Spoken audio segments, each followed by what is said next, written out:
So guys வார் games இப்போ வரைக்கும் கரண்ட்டாக எண்ட் ஆயிருக்கு. அண்ட் ஆல்சோ மெயின் ஈவெண்ட்டை வந்து பார்த்துருப்பீங்க நிறைய பேர். இப்போ வரைக்கும் கரண்ட்டாக வந்து பார்த்தீங்கன்னா ஓவராலாக இப்போ உள்ள பெரிய கொஸ்டின் என்னென்னா அந்த ஹூடி போட்ட கை யாராக இருப்பா. ஸோ அது வந்து பார்த்தீங்கன்னா இப்போ வரைக்கும் கரண்ட்டாக பயங்கரமாக ஸ்பெகுலேட்டடாக போயிட்டு இருக்கு.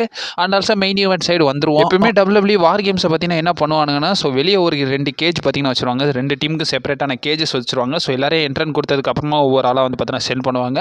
பட் இந்த தடவை என்ன பண்ணிட்டாங்க, கேஜ் எல்லாத்தையும் எடுத்துகிட்டு ஸோ செப்பரேட் என்ட்ரன்ஸாகவே கொடுத்துடலாம். ஸோ கேஜ் வேணாம், ஸோ ஒவ்வொரு என்ட்ரிக்கும் ஒவ்வொரு என்ட்ரன்ட்டையும் வந்து பார்த்தீங்கன்னா என்ட்ரன்ஸ் பண்ண வச்சிடலான்ற மாதிரி WWE பண்ணிட்டாங்க. ஸோ ஃபஸ்ட்டு கிக் ஆஃப் பண்ணதே நம்மளுடைய world heavyweight champion CM Punk and also PRAN breaker தான் வந்து பார்த்தீங்கன்னா கிக் ஆஃப் பண்ணுறாங்க. அண்ட் ஆல்சோ அட்வான்டேஜ் மேட்சை வந்து பார்த்தீங்கன்னா ஹீல் டீம் வின் பண்ணனால அவங்க சைடில் இருந்து தான் 2வது மெம்பரை வந்து பார்த்தீங்கன்னா என்ட்ரன் பண்ணணும் ஃபர்ஸ்ட். அதனால இந்த இடத்துல ட்ரூ மேக்கின்டயர் பார்த்தீங்கன்னா வராரு. ஸோ ஃபேஸ் டீம்லேருந்து அதுக்கப்புறமா அன்டிஸ்பியூட்டட் WWE சாம்பியன் கோடி ரோட்ஸ் பார்த்தீங்கன்னா வராங்க. கோடி ரோட்ஸ்க்கு அப்புறமா அந்த இடத்துல லோகன் பால் வராரு. லோகன் பாலுக்கு அப்புறமா அங்கே ஜிம்மி ஊசோ வராரு. இந்த சைடு பிரான்சன் ரீடு, அதுக்கப்புறமா ஜே ஊசோ ஃபைனலாக வராரு. ஜே ஊசோ வந்ததுக்கப்புறமா வந்து பார்த்தீங்கன்னா தலைவனை ஈட் கூட போட விடாமல் வந்து பார்த்தீங்கன்னா மேட்ச் வந்து பார்த்தீங்கன்னா கொண்டு போயிருப்பானுங்க.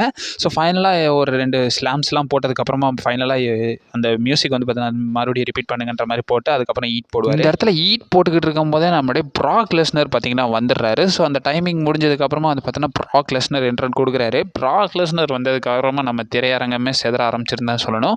ஸோ போட்டு எல்லாரையும் போட்டு பொழக்க ஆரம்பிச்சிட்டாரு. நம்ம எல்லாரையும் டிஸ்ட்ராய் பண்ணி விட்றாருங்க. ப்ராக் லெஸ்னர் வந்தோடனே வந்து பார்த்தீங்கன்னா வார் கேம்ஸ் அப்போ தான் வந்து பார்த்தீங்கன்னா சூடு பிடிக்க ஆரம்பிச்சிச்சு. அதுக்கப்புறமா நம்மளுடைய ஃபைனல் என்ட்ரண்ட்டாக OTC ரோமன் ரெயின்ஸ் தான் பார்த்தீங்கன்னா வராரு. ரோமன் ரெயின்ஸ் என்ட்ரன்ட் அப்போ ப்ராக் லெஸ்னர் பார்த்தீங்கன்னா என்ன பண்ணிடுறாருன்னா கேஜை விட்டு வெளியே வந்துடுறாரு தலைவன். கேஜை விட்டு வெளியே வந்தோடனே நீ எப்போ உள்ளே போகணும், ரேம்பில் வச்சு செதுக்குறேன்டான்ற மாதிரி என்ட்ரி கொடுக்குறாங்க. ஸோ அந்த இடத்துல நம்ம OTC பயங்கர ஆறாவோட பார்த்தீங்கன்னா வராரு. ஸோ ரோமன் ரெயின்ஸும் அந்த இடத்துல ப்ராக் லெஸ்னர் வந்து பார்த்தீங்கன்னா ஹெட் டு ஹெட் நிற்பாங்க. அதெல்லாம் பயங்கரமாகவே இருந்துச்சு. அந்த இடத்துல அவங்க வந்து பார்த்தீங்கன்னா அடிச்சுக்க ஸ்டார்ட் பண்ணுறாங்க. ஸோ ரோமன் ரெயின்ஸ் கான்சிக்யூட்டிவாக 2 சூப்பர்மேன் பஞ்சை கனெக்ட் பண்ணி விட்டுறாரு. அதுக்கப்புறமா வந்து பார்த்தீங்கன்னா அனௌன்ஸ்மெண்ட் டேபிள் கிட்ட வந்து பார்த்தீங்கன்னா சண்டை போடலான்னு போகிறாங்க. அந்த இடத்துல ப்ராக் லெஸ்னர் வந்து பார்த்தீங்கன்னா அந்த அனௌன்ஸ்மெண்ட் டேபிள் மேலே ஒரு FI வந்து பார்த்தீங்கன்னா போட்டு விட்டுறாரு. அதுக்கப்புறமா வந்து பார்த்தீங்கன்னா கேஜுக்குள்ள ரோமன் ரெயின்ஸை தூக்கி போட்டுறாரு. அதுக்கப்புறமா தான் அவங்க வார் கேம்ஸே வந்து பார்த்தீங்கன்னா கிக் ஆஃப் ஆகுது. ஸோ நிறைய மொமெண்ட்ஸ் வந்து பார்த்தீங்கன்னா நோட்டபுளாக பார்த்தோம்னா, ஸோ நம்மளுடைய பார்லிமெண்ட் வந்து பார்த்தீங்கன்னா லோகன் பாலுக்கு வந்து பார்த்தீங்கன்னா அந்த பிரேசிங் நக்கல்ஸை வந்து பார்த்தீங்கன்னா கொடுப்பாரு. அதெல்லாம் பயங்கர டேர்னிங் பாயிண்டாக இருந்துச்சு. அதை ரோமன் ரெயின்ஸ் வாங்கி சூப்பர்மேன் பஞ்சா எல்லாத்துக்கும் போட்டதும் வந்து பார்த்தீங்கன்னா பயங்கர ட்விஸ்ட்டாக இருந்துச்சு. ஸோ டீமுக்குள்ளே எந்த குழப்பம் வர மாதிரி வந்து பார்த்தீங்கன்னா WWE எந்த ஒரு பாயிண்ட்லேயும் வந்து பார்த்தீங்கன்னா காட்டல. ஸ்டார்டிங்கில் கோடி ரோட்ஸும் நம்மளுடைய CM Punk ஒரு ஃபேஸ் ஆஃப் பண்ணியிருப்பாங்க.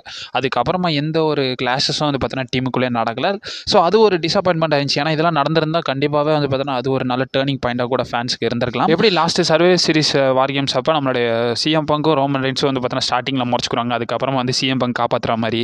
ஸோ அந்த மாதிரி ஒரு சில மொமெண்ட்ஸ் வந்து பார்த்தீங்கன்னா என்னை பொறுத்த வரைக்கும் காட்டியிருக்கலாம். ஸோ நடக்காதது பெரிய பிரச்சனையாக தெரியல, பட் நடந்திருக்கலாம் என்னை பொறுத்த வரைக்கும். அது போக ரோமன் ரெயின்ஸ் நம்மளுடைய டேபிள்ஸ் சைடில் வந்து பார்த்தீங்கன்னா நம்மளுடைய ப்ராக் லெஸ்னர் ஸ்பியர் போடுற மொமெண்ட்ஸ் எல்லாமே வந்துச்சு. ஸோ ஃபைனலாக வந்து பார்த்தீங்கன்னா போயிருந்த நிலையில் ஒரு பிளாக் ஹூடி போட்ட காய் ஒருத்தர் பார்த்தீங்கன்னா வராரு. வந்ததோட வந்து பார்த்தீங்கன்னா CM Punkக்கு வந்து பார்த்தீங்கன்னா ஒரு கிக்கை கனெக்ட் பண்ணதுக்கப்புறமா ஒரு கிரப் ஸ்டாம்ப் பார்த்தீங்கன்னா போட்டு விட்டாரு. கிரப் ஸ்டாப் போட்டோடனே வந்து பார்த்தீங்கன்னா ஃபேன்ஸ் எல்லாம் செத்ரான்ஸ்ன்ற மாதிரி வந்து பார்த்தீங்கன்னா அந்த ஸ்டேடியத்தில் உள்ள ஆடியன்ஸ் நிறைய பேர் வந்து பார்த்தீங்கன்னா எக்ஸ்பெக்ட் பண்ணிட்டாங்க. அதை யூஸ் பண்ண பிரான் பேக்கர் வந்து பார்த்தீங்கன்னா ஃபைனலாகவே CM Punkக்கு அவரோட ஃபினிஷரை போட்டு இந்த மேட்ச்சில் வந்து பார்த்தீங்கன்னா பின் ஃபால் பண்ணி இந்த இடத்துல ஹீல் டீம் பார்த்தீங்கன்னா வின் பண்ணிட்டாங்க.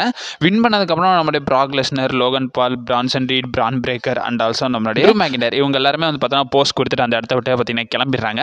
அதுக்கப்புறமா ஒரு பெரிய சினிமா பார்த்தீங்கன்னா நடக்குது. ஸோ இந்த இடத்துல வந்து பார்த்தீங்கன்னா ரோமன் ரெயின்ஸ், CM Punk, கோடி ரோட்ஸ் இவங்க எல்லாருமே வந்து பார்த்தீங்கன்னா ஒரு ப்ரோமோ மாதிரி பார்த்தீங்கன்னா காட்டுறாங்க. ரோமன் ரெயின்ஸும் CM Punkக்கும் ஒரு ஃபேஸாக பார்த்தீங்கன்னா பண்ணியிருப்பாங்க. அதில் வந்து பார்த்தீங்கன்னா ரோமன் ரெயின்ஸ் ஹேண்ட் ஷேக்லாம் பண்ணிவிட்டு போயிருப்பாரு. அண்ட் ஆல்சோ லாஸ்ட்டாக கோடி ரோட்ஸ் கூட வந்து பார்த்தீங்கன்னா ஒரு சில ஸ்டார்டம் பார்த்தீங்கன்னா தலைவன் பண்ணுவார். இந்த இடத்துல தான் நான் ப்ரீவியஸ் அப்டேட் வீடியோலாம் மென்ஷன் பண்ணியிருந்தேன்ல. ஸோ சர்வைவர் சீரிஸில் கண்டிப்பாக WrestleMania 42 மெயின் ஈவென்ட் ஹிண்ட் இருக்கும்ன்ற மாதிரி சொல்லியிருந்தாங்க. நியூஸஸ்லாம் வந்துருச்சுன்றத அந்த ஹிண்ட் இதுதான். அண்ட் ஆல்சோ இந்த WrestleManiaன்னு பார்க்கும்போது இந்த சர்வே சீரிஸ்க்கு முன்னாடியே வந்து பார்த்தீங்கன்னா நியூஸஸ்லாம் வந்துருந்துச்சு. ஸோ WWE வந்து பார்த்தீங்கன்னா ரோமன் வர்சஸ் செத்ரான்ஸை தான் பிளான் பண்ணியிருந்தாங்க. இப்போ வந்து பார்த்தீங்கன்னா அந்த பிளானை மூவ் அப் பண்ணி ஸோ கோடி roads, CM Punk, Roman Reigns இவங்க 3 பேருக்குள்ள தான் வந்து பார்த்தீங்கன்னா WrestleMania மெயின் ஈவென்ட் இருக்கிறதுக்கான பாசிபிலிட்டிஸ் இருக்குன்றதை வந்து பார்த்தீங்கன்னா நியூஸஸ்லாம் கொடுத்துருந்தாங்கன்றத பார்த்துருந்தோம். அதர்வைஸ் இந்த டீஸும் வந்து பார்த்தீங்கன்னா நடந்துருந்துச்சு. அண்ட் ஆல்சோ அந்த ஹூடி போட்ட கை யார் தான். ஸோ இந்த ஸ்பெகுலேஷன் பார்த்தீங்கன்னா பயங்கரமாக போயிட்டு இருக்கு. ஸோ சோசியல் மீடியா சைடு பார்க்கும்போது இந்த இடத்துல ஆஸ்டின் தியரி தான் அந்த ஹூடி கைன்றதை வந்து பார்த்தீங்கன்னா மென்ஷன் பண்ணியிருக்காங்க. ஏன்னா அதை ஆக்சுவலாகவே பார்க்கும்போதே தெரியுது. ஸோ செத்ரான்ஸ் இந்த மாதிரி மொமெண்டம்லாம் வந்து பார்த்தீங்கன்னா கொடுக்க மாட்டார். கிரப் ஸ்டாம்க்கு இவ்வளோ ஓவராக வந்து பார்த்தீங்கன்னா ரியாக்டிவ்லாம் பண்ண மாட்டார். ஸோ இந்த மோஸ்ட் ப்ராபப்லி ஆஸ்டின் தியரியாக தான் இருக்கான பாசிபிலிட்டிஸ் இருக்குன்றதை வந்து பார்த்தீங்கன்னா சொல்லியிருக்காங்க. ப்ராக்டிக்கலாக யூஸ்டோம்னா எப்படி செத்ரான்ஸ், ஏன்னா பிரான்சன் ரீட் டீம் மேலே தான் செத்ரான்ஸ் பயங்கர காண்டில் இருக்காரு. ஸோ அவங்க தான் வந்து பார்த்தீங்கன்னா இப்போ வரைக்கும் ரோமன் ரெயின்ஸ் நம்ம செத்ரான்ஸை இன்ஜுரிக்கு அண்டர் தள்ளி விட்டாங்க. ஸோ அவங்களுக்கே ஹெல்ப் பண்ணுற மாதிரி எப்படி செத்ரான்ஸ் வருவார். ஸோ அப்போது செத்ரான்ஸே வர்றதா இருந்தாலும் WWE அந்த இடத்துல ரிவீல் பண்ணியிருப்பாங்க. பட் இருந்தாலும் பண்ணாதன்ற போது ஒரு மிஸ்ட்ரி மேனாக இருக்கிற நிலையில் இந்த இடத்துல வந்து பார்த்தீங்கன்னா ஆஸ்டின் தியரின்ற நேமை வந்து பார்த்தீங்கன்னா பயங்கரமாகவே சோஷியல் மீடியாவில் போய்கிட்டு இருக்கு. அண்ட் ஆல்சோ நிறைய நியூஸ் லெட்டர்ஸும் வந்து பார்த்தீங்கன்னா இதை கன்ஃபார்ம் பண்ணுறாங்க. ஸோ ஆஸ்டின் தியரியாக தான் இருக்கிறதுக்கான பாசிபிலிட்டிஸ் இருக்குன்றதை வந்து பார்த்தீங்கன்னா சொல்லியிருக்காங்க. கண்டிப்பாக செத்ரான்ஸாக இருக்க மாட்டார் என்ன பொறுத்த வரைக்கும். So most probably Austin theory இருக்கிறதுக்கான பாசிபிலிட்டிஸ் இருக்குது. அண்ட் ஆல்சோ இது ஒரு நல்ல மூவ் தான். ஏன்னா WWE வந்து பார்த்தீங்கன்னா இதை வந்து கரெக்டாக தான் வந்து பார்த்தீங்கன்னா ஹேண்டில் பண்ணியிருக்காங்க. ஸோ ஒரு மிஸ்டிக் காயை வந்து பார்த்தீங்கன்னா ரிட்டர்ன் பண்ண வச்சுட்டு அந்த இடத்துல வந்து பார்த்தீங்கன்னா இந்த இடத்துல ஃபேஸ் டீம் வந்து பார்த்தீங்கன்னா தோக்க வச்சதுன்றது ஒரு நல்ல பாயிண்ட் தான். ஏன்னா இப்போ வரைக்கும் கரண்ட்டாக வந்து பார்த்தீங்கன்னா ஹீல் ஃபேஸ் டீமை தோக்கடிக்கணும்னா வேறு வழி இல்லை. ஏன்னா பெரிய லெவலில் ஸ்டார்டமாக வந்து பார்த்தீங்கன்னா ஹீல் டீமில் கிடையாது. ஸோ WWE இந்த பாயிண்டில் இப்படி தோக்க வச்சதுன்றது ஒரு நல்ல மூவ் தான் என்னை பொறுத்த வரைக்கும். என்ன கதைன்றது தெரிலங்க. ஸோ இது ரிலேட்டட் உங்களோட ஒப்பீனியன் என்னன்றதை சொல்லுங்கள்.